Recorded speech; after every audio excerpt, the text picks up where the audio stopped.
Oh my god, the stress of this show is freaking killing me. Oh. Game of Thrones, guys. I'm Jay, let's do it. Episode starts off with the scene between Tyrion and Jaime. And Jaime's just going off on him about, like, what the hell did you do? You just ruined everything. And Tyrion confirmed everyone's suspicions by saying, look, Shay pushed me over the edge. I fell for a whore again. And she played me, and blah, blah, blah, and I'm hurt. Which is understandable. But he's counting on Jaime to be his champion, and Jaime can't beat anybody. You saw Bronn slap the shit out of him with his own fake hand, so he's useless. So Tyrion's like, fuck, okay, I guess Bronn, go find Bronn. Cersei is gonna pick for her champ, the Mountain. Jesus Christ, that dude is gigantic. And he's just, like, for practice, he's just slicing up villagers. Like, what type of psycho shit is that? He's just slicing up regular people with pitchforks and stuff. It's horrifying. And, like, she's looking like, excellent. Which, I get she wants him dead, but come on. It can't be that bad. The next scene, you see Arya, right? She's with the Hound, and they come across this guy. And what I took from this scene is, God, any sense of innocence and purity and childlikeness that she had is gone. It is gone. Like, she didn't flinch when the Hound finished that dude off. She's the complete polar opposite of her sister. Which, this is funny, right? Because in the trailer, I mean, in the beginning of the episode, you know, they show the flashbacks and they show her running into Jack and Hagar in the little cell. So I was like, oh shit, she's gonna run into him again. But no, she ran into the guy who was like, I'm gonna fuck you bloody. She ran into that guy. And she just fucking murdered that dude like cold blooded. She was like, what's your name? Welcome to my list. And I was like, oh shit. Oh, she's a completely, I like her. That fucking guy that's running the Night's Watch right now is a complete fucking asshole. Like, everything he does is fueled by his hatred of Jon Snow. I watched another review and they said the reason he hates Jon Snow so much is because he fought on the Targaryen side during the war, and his father is the one that sent him to. His father's the one that sent him to the wall, so that's why he hates him. But, like, get over it. You've been at the wall for like 20 years. Get over it. Bronn comes to see Tyrion, you know, because Tyrion wanted to see him.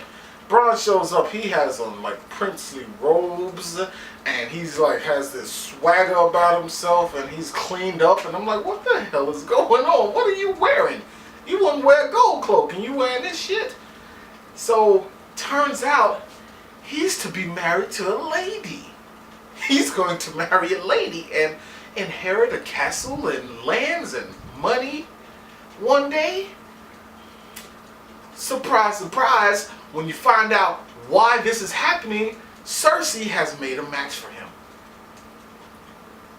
Why would Cersei do something like that? That's right, that's a good question to ask. She's doing that to get him out of the way so he can't protect Tyrion. He can't protect Tyrion. And if he can't protect Tyrion, then Tyrion will have to face the Mountain himself, which would amount to the shortest trial by combat the world has ever seen.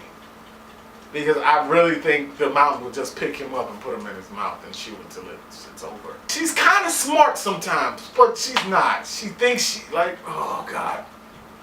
You know how you have those people who are like of average intelligence, right? They're like C students, but they think, oh, I'm a C student, but I'm a lot smarter than I come off. And I know things, and you don't.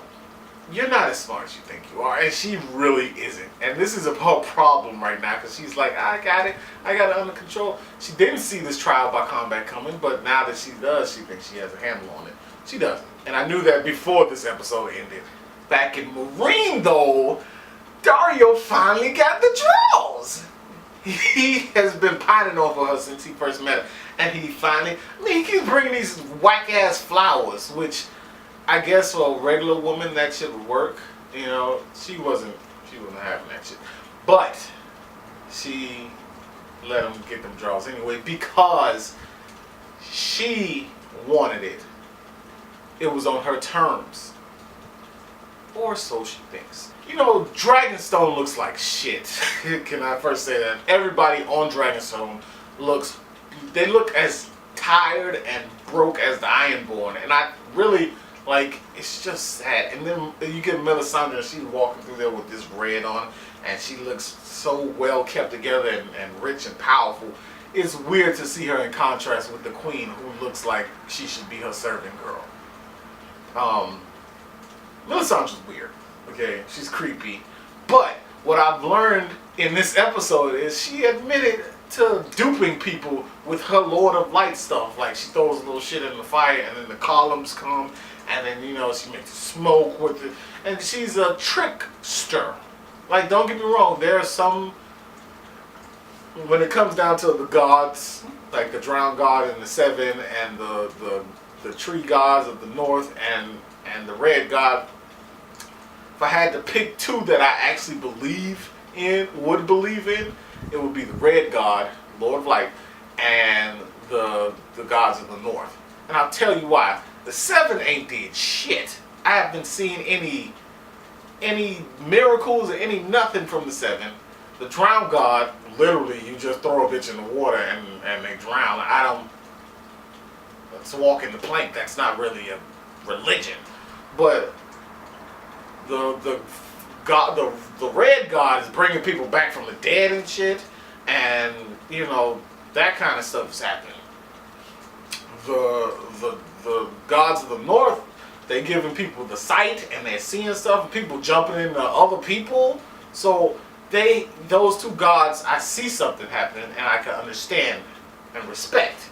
Poor Jorah. I said this earlier. I feel so bad for Jorah. Jorah's been wanting them draws for a long time. He comes to see the queen and Dario's leaving, his shirt's all open and shit, and he's like, oh yeah, you come to see the queen? No problem. She's really happy right now. I put it on her. And Jorah's like, shit. Dany is one-sided, and that's gonna come back to bite her on her perfectly sculpted ass. So in this scene we see Brienne and Pod, and I'm thinking, this is my little fun duo. They're back and they're doing that thing. And they're having this conversation at this inn. And they're talking about just shit. I don't really remember it. It's not that important because the scene wasn't that important.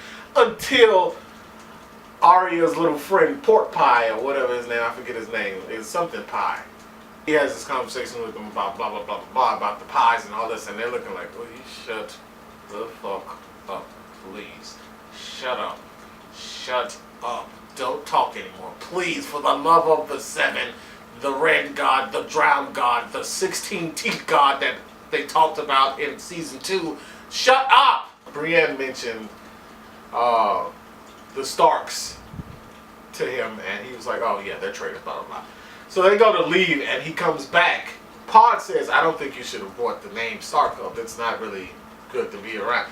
But then Pork Pie comes back out, and he's like, look, I don't know about that Stark, but I know about this Stark. Arya. She's traveling as a boy. He told her the whole thing, and he's like, he gives her food, I guess, to give her, I don't know. And Brienne turns to Pod and like, what was that you were saying? I don't think I heard it. I'm a trifle bit deaf in this here. I didn't hear what you said. And the scene ends, but it's a nice little sweet scene, and it gives them the information that Arya may be alive still. She certainly didn't die while she was at King's Landing. So that's an interesting bit of information. I don't want that to get back to King's Landing though, and I'm worried about that. This is where it gets interesting. Prince Oberyn comes to see Tyrion, okay, which I saw coming because you see the trailer from the beginning, you know what's going to happen between the Mountain and Prince Oberyn. Well, he comes to see Tyrion, and they have this conversation about Cersei, who is a massive piece of steaming shite, as the British people say. She's shite. And he tells this story. This is a very interesting story, and this is an extremely important scene. I like this scene. It may be the best scene of this episode. And they're talking about when he came, when Oberyn came to Casterly Rock as a child. They all wanted to see the little monster that that Tyrion was as a baby. She finally shows him to him, and he's like, "That's not a monster. It's a kid with a big head. It's a baby with a big head. What are you talking about?" And she's like, "Fuck him. He's gonna die soon." And she like twisting his cock. What is that? I would have pissed all in that bitch's face. This is where I'm from. You don't do that type of shit. She was a little. She's been an asshole since he was born, I imagine. How could you hate your own brother that much? How? I don't understand it. Yeah. So, but the scene ends with Prince Oberyn declaring that he will be Tyrion's champion, which Tyrion needed really bad, because there's nobody else that even could stand a chance against the Mountain. I don't know how good Prince Oberyn is, but he's a character with a name, so he can at least hold his own. Either way, one of those two is going to die, so we'll see how it goes. This scene, you see this shrouded figure walk into the, it seemed like the north. You have the snow falling and everything, and it turns around, and it's Sansa. I guess it snows up in those mountains, and she just looks at home, you know, in the cold, surrounded by the snow and everything. She builds a small replica of Winterfell, which is kind of sweet to see. I like her a little bit more than I did before, but I still least favorite character. But then Robin comes in, and he's like sweet, and he's a nice kid, and I'm thinking as I'm watching it, I'm like, he's not the crazy little psycho he appeared to be in season 1 or 2, I can't remember. Season 2, I think. He's not the evil little monster he turned out, he looked to be. Until he started to become the evil little monster. And Sansa slapped him, which is the first sign of aggression I have ever seen from her.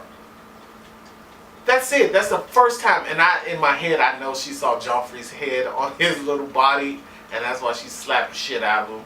And I understand that. Littlefinger comes in, and Littlefinger talks to her and kisses her. And the moment he kissed her, I was like, oh God, Lysa's somewhere, and she's gonna see this. Lo and behold, they show the camera, and Lysa's just sitting there like, oh, really, bitch? Really? You gonna just kiss me? So I was like, oh, this is bad. This is gonna be bad. And what do you know? Next scene, Lysa's calling Sansa into the throne room, and the moon door's open. And I'm like, what are you gonna do with the moon? You're not gonna throw this bitch down the moon. I mean, you're not gonna do this, right? And she tries. She has her face down, and she's like forcing it in the hole. And I'm like, oh my God, you are like, this dude has really done a number on your head. Let me explain something about relationships. Look, it's this. Apparently, it's the same with women and guys. If you act like you don't want them, they want you more. And that's a lesson Lysa never learned. She just aggressively, I love you, I love you, I love you. And he's like, good, now I can use you to do some shit. You know, it's not a smart way to be. and Catelyn never loved him, which is why he can't get over her. She's in his head all the time.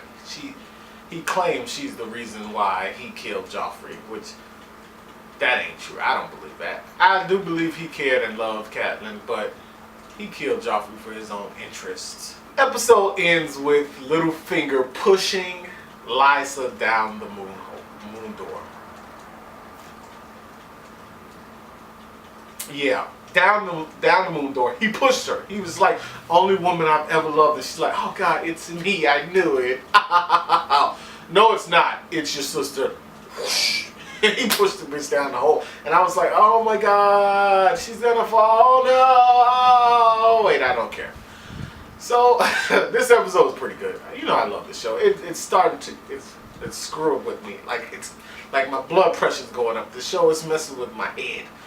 I guess that's about it, guys. Thanks for watching. Next week, I'm thinking the fight might be next week with the Hound and with the Mountain.